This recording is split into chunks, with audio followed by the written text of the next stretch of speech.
Hello and welcome to another episode of Slam TV. I'm Professor Roger Yang, and today we're going to learn about hypothesis testing part 3. Luckily for you folks at home, we've got a very special guest for you. He's 3 standard deviations above the mean in terms of awesomeness. He's a returning student and he has a growth mindset. He's Professor Jay Cho. Thank you, Roger. Hey Jay, how's it going? Pretty good, man. I didn't realize it's gonna be this hard going back to school after all this time off. Oh, really? But Yeah. I would think that there's certain advantages to being a returning student. I mean, you're more mature now, you know how to study, and you've got a growth mindset. Well, all that is true, but I got way more responsibilities now. Like what? I got bills to pay, vitamins to take, coupons to clip, and my brain, so much more scatterbrained than it used to be. By the way, where are my glasses? Have you seen them? I just can't find them. I have no idea where they are. Oh well. Anyways, I think there are certain advantages, like you're much wiser about your decision making now. That's right. I drink kombucha now instead of lemonade. Those probiotics. Mm-hmm. A lot of my students, they don't have your wisdom. They'll stay up all night binge watching a TV show and then, have to stay up 3 extra nights just to get all their work done. Wow. I don't do that crazy stuff anymore. Plus, by 10 o'clock, I'm already falling asleep. Oh, You found your glasses. are these even mine? Anyways, let's continue where we left off talking about the hypothesis testing process. So last episode, we saw that the first step of the hypothesis testing procedure was to set up 2 contradictory hypotheses. And the second step will be we're going to need to collect sample data. So in regards to the collecting sample data part, do you have anything to say about that, Jay? Yeah, we need to collect unbiased sample data. Oh, okay. In order to do that, we need a simple random sample. In our book, all the examples and exercises, we're going to assume that we do have a simple random sample. Jay, can you remind our viewers of what a simple random sample is? In a simple random sample, every sample of size n is equally likely to be selected. So imagine we have a big hat. We're going to take our population, put it into this hat. Now we're going to stir it. Okay. Now take n of them. That's basically our simple random sample. I see. Why do we need to collect a sample anyways, Jay? Well, we're testing our claims. Right. So we're going to come up with the null hypothesis first from our claim. And we assume the null hypothesis is true. Right. And we're going to see our sample, how likely we pick this sample, assuming that null hypothesis is true. Oh, okay. Why don't we look at the example that we were working on last episode to illustrate this idea for our viewers? Okay. So last episode, we looked at the claim, college students sleep less than 7 hours per night on average. The first thing we did was we translated that claim into math notation, and we got mu is less than 7. Next, we need to find the alternative hypothesis and the null hypothesis. In this case, mu less than 7 is going to be our alternative hypothesis, which corresponds to the original claim. The null hypothesis is the exact opposite of the alternative, so we get mu greater than or equal to 7. Next, let's say from our sample, we get the sample mean x bar is equal to 6.6, and the sample size n is 36. 6.6? That's below 7. Does this mean that our population mean is in fact less than 7? It might. This could be evidence that the assumption we made in null hypothesis was a bad one. You said the word evidence. Can hypothesis testing be sort of thought of like a court case?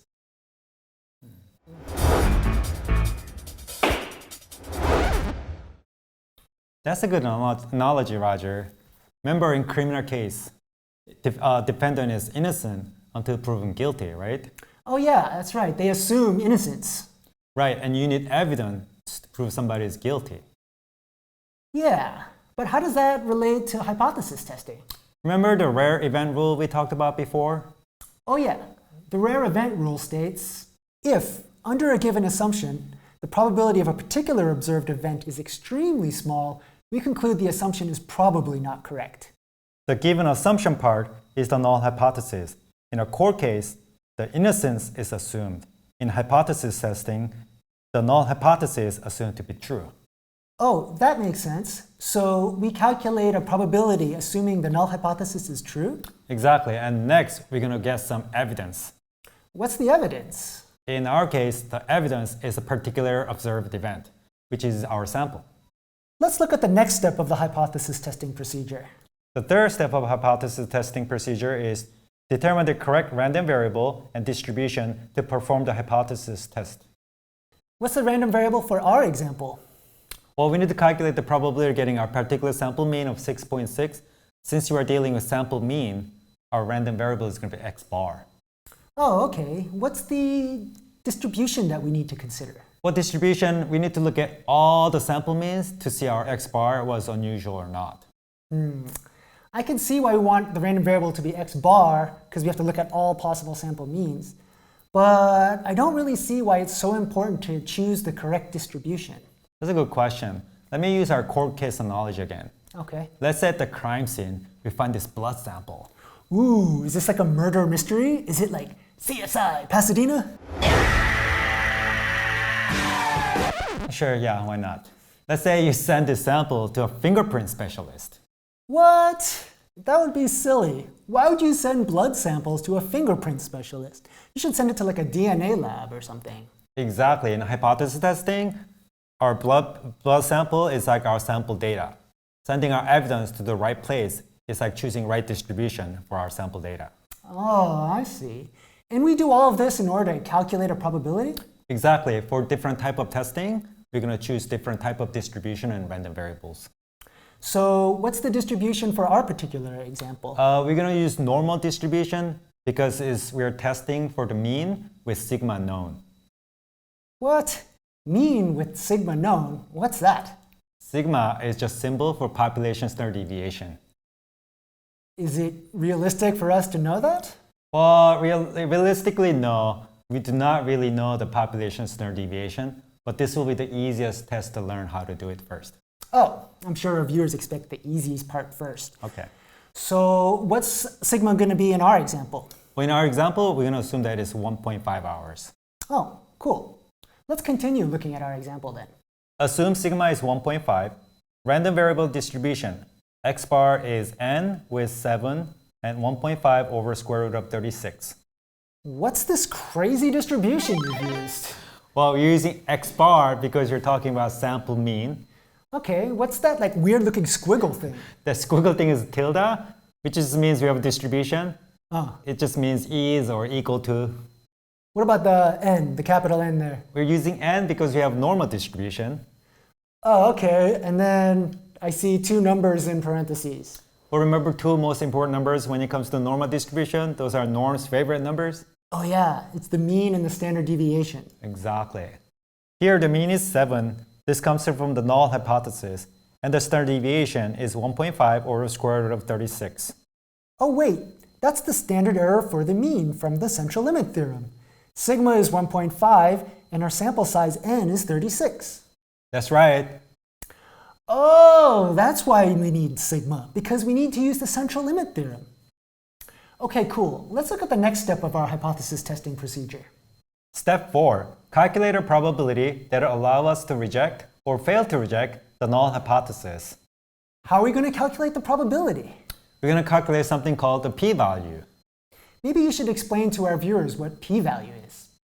The p-value is the probability that an event will happen purely by chance, assuming the null hypothesis is true. A small p-value means the sample is unlikely. The smaller the p-value, the stronger the evidence is against the null hypothesis. So what does getting a small p-value mean in our example, Jay? You know, you're calculating the probability of getting sample mean of 6.6, assuming the population mean is 7. Getting small p-value is getting 6.6 or worse on our sample mean is very unusual. How are we going to calculate this probability? Well, usually you're going to use a calculator with alternative hypothesis. Oh, okay. Is there a particular calculator function we're supposed to use? You know how we learn different type of testing? Oh yeah, in that intro video, we learned about all these different types of tests. Right, different type of tests. There was a calculator function key associated with it. Oh, different tests have different calculator functions. Yep. So what's the calculator function we need for this hypothesis test for the mean? With sigma known. Oh, right. With sigma known. You're going to use Z-test. Why is it Z-test? Well, you're going to use Z-test because it's associated with Z-score, which is assuming that we have normal distribution. Oh, I see. Let's use the Z-test to calculate the p-value for our example. Okay, so we're using Z-test, and first thing we need to do is we're going to select stats because we have all the sample statistics given to us. Right, and first now you see mu naught, which is our null hypothesis, and we assume that the sleeping time is 7 in our null. We also made the assumption that we knew what sigma was, and that sigma is equal to 1.5. Right, and the next two lines comes from our sample. Our sample mean x bar was 6.6, and our sample size n was 36. The line after that is really trying to describe our alternative hypothesis. In our case, it's mu is less than mu naught, which was 7. And those dark shaded black box is actually calculate key. So once you have all your data in, then you just push the calculate button. Got it. Okay, so you said we fill in all these things, then hit calculate on our calculator, right? Exactly. I wonder our p-value is going to be. I'm so excited. But you just can't hide it. I'm about to lose control. And I think you like it. Ooh, look at these results. I see they have the alternative hypothesis listed first. But what does z equal to negative 1.6 mean? Well, this number is called test statistic. It is the z-score that tells us how many standard deviation away our sample mean was from the null hypothesis. And look, we got a p-value of 0.0548. I think I understand how to do the calculations, but I'm still not 100% sure about the p-value concept. Maybe you can use pictures to illustrate this concept. You're a visual person, right? I am. Okay, let's take a look at this p-value graph. I see. We have a normal distribution. Looks like a bell curve. And you see the shaded area on the left? That's the probability we just calculated. You see it says p is equal to 0.0548 at the bottom. That's the p-value. You said the z-score of negative 1.6 is a test statistic? The null hypothesis, mu is equal to 7, is in the middle of the graph. The sample mean of 6.6, which corresponds to a z-score of negative 1.6. So that's to the left of the middle. I see. So is the null hypothesis always in the middle of the graph? Exactly, because that's what we're assuming to be true. Remember, we're trying to test our sample data, how unlikely our sample data is, assuming that null hypothesis is true. I see. Why do we shade to the left of the test statistic? That one, we have to look at our alternative hypothesis. It says mu is less than 7. Right. So we're going to shade to the left of the test statistic. Oh, is that because the symbol of less than points to the left? Right, I visualize the arrow is pointing to the left. It's called left tail test. Oh, okay. So we got a p-value of 0.0548. Is that considered unusual? Well, good question. That's going to lead to the final step of our hypothesis testing process. Finally. The final step, make a decision and write a conclusion. What's the difference between making a decision and writing a conclusion? Well, decision is whether we reject H naught or fail to reject H naught. Conclusion, we tie our decision to the original claim. How do we decide if we reject H naught or fail to reject H naught? Well, we're going to have to compare our p-value with significance level. Oh, maybe you should explain to the viewers what significance level means. The significance level alpha is the number that tells us what we consider to be unusual probability. How do we compare the significance level and the p-value? If the p-value is below alpha, then our sample is unusual, so we reject H naught. If it is above alpha, then we fail to reject H naught. Is there a standard default value for alpha? The most common value for alpha is 0.05. If it don't give you an alpha in the problem, just assume the alpha is 0.05. Okay, cool. So we got a p-value of 0.0548, and we're assuming alpha is equal to 0.05. Since our p-value of 0.0548 is actually greater than 0.05, we need to fail to reject H naught. Exactly. If we fail to reject H naught, that means our sample is not unusual. Remember, the rare event rule said, if, under a given assumption, the probability of a particular observed event is extremely small, we conclude that the assumption is probably not correct. When we fail to reject, we're saying our probability is not extremely small. Oh, that means we cannot conclude that our null hypothesis H0 is false? Exactly. That's why we fail to reject H0. When you fail to reject H0, is that the same thing as accepting H0? Not in the case. It just means we don't reject H0, that's it. Oh, okay. Hey, what if we change the significance level from 0.05 to 0.1? Does that change our decision? P-value is 0.0548, and if alpha is 0.1, P-value is less than 0.1, therefore we reject H0. Okay, that last step involved making a decision and writing a conclusion. I understand the making the decision part. What can you tell us about writing a conclusion? Well, we made a decision about H0, Right. and we're going to tie that to our original claim. Oh. This is where we're going to use the fact that HA and HA and H0 are set opposite of each other. Oh, I was wondering when we used the fact that those two things were set up to be opposites. Okay, let's look at it case by case. First, let's say H0, we rejected H0, and the original claim is also H0. If we reject H0 when the original claim is H0, then we reject the original claim. Well, we say our sample data suggests that we reject the original claim. What do you think will happen when the original claim was HA and we rejected H0? Oh, so since we rejected H0 and HA are opposites, rejecting H0 is like supporting the opposite HA. Correct. So support HA is the supporting the original claim. You mean the sample data suggests we support the original claim. Okay, we've discussed what happens when we decide to reject H0. What happens when we fail to reject H0? If fail to reject H0, when H0 is the original claim, then we fail to reject the original claim, and then test is inconclusive. If fail to reject H0, when HA is the original claim, then we fail to support the original claim, and then test is inconclusive. Wow, stating the conclusion has like a lot of different cases. Yeah, there are 4 parts to it, so I don't try to memorize it, I use my logic. It seems like using the null and alternative hypotheses and setting those up to be opposites is a really big deal. Right, and use decisions and tie that to the conclusion, then we'll complete the hypothesis testing. Why don't you review our example of students sleeping less than 7 hours with significance value of 0.05 with our viewers again. Okay, so we've kind of learned about this really complicated hypothesis testing procedure. It spanned a couple of episodes and it's kind of all over the place. So let's wrap it all up in one nice, neat little package. Our claim was that college students sleep less than 7 hours a night on average. The next thing we need to do is we need to write that as a mathematical statement. And we ended up with mu is less than 7. This turns out to be our original claim, and it's the alternative hypothesis because there's a less than symbol. The null and alternative hypotheses are set up to be opposites of each other, so the null hypothesis is mu is greater than or equal to 7. The random variable and distribution for our example is the random variable is x bar, and the distribution is normal with a mean of 7 and a standard deviation of 1.5 divided by the square root of 36. This is because we got to assume that sigma was equal to 1.5. When we collected our sample statistics were x bar equal to 6.6 and n equal to 36.